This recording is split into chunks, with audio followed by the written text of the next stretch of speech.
we find that there is obviously a groundswell of regulatory scrutiny.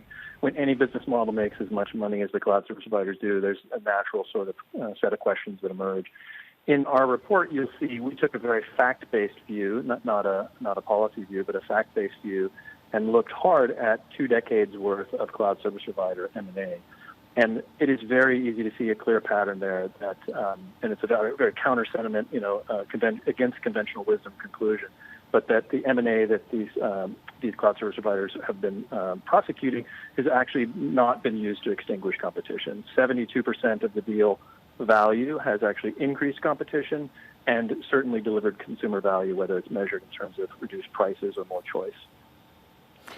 And David, over in the US, you describe these kind of large mega companies like Amazon, like Google, Alphabet, as hyperscalers. Now, we've seen a kind of slow picking away at them, if you like, from things like antitrust cases and regulatory crackdowns in their own forms and senses in the US. Obviously looks very different from a Beijing regulatory crackdown.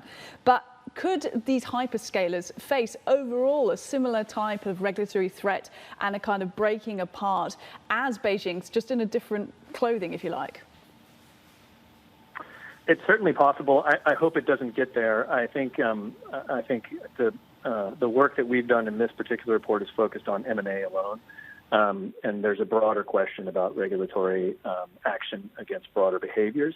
But from a pure business perspective, I hope we can take a fact-based approach in terms of how we regulate these assets.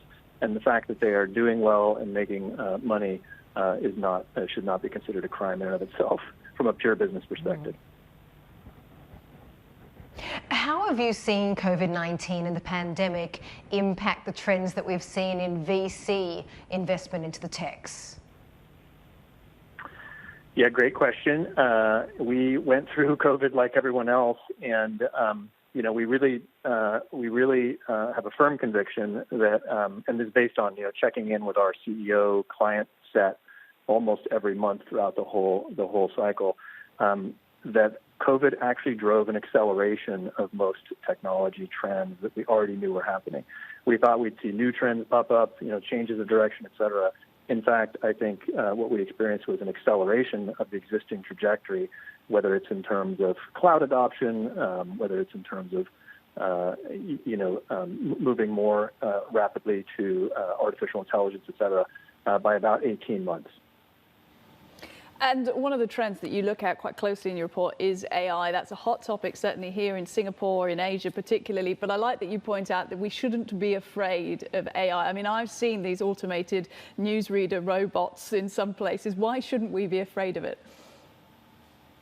Yeah, again, it's a great question. We looked closely at artificial intelligence and just took a fact-based approach again. And as you know, so much of what we hear about in the media and so forth is about dystopian future scenarios, people losing jobs, et cetera. If you look at where AI is being used today, the facts are that about 3/4 of it are used in the cloud service providers within. The biggest applications are computer vision, natural language processing, search, and speech recognition. So you find these very classic applications, and they're not currently being used to sort of take away jobs. And the vast majority of that has been additive to date.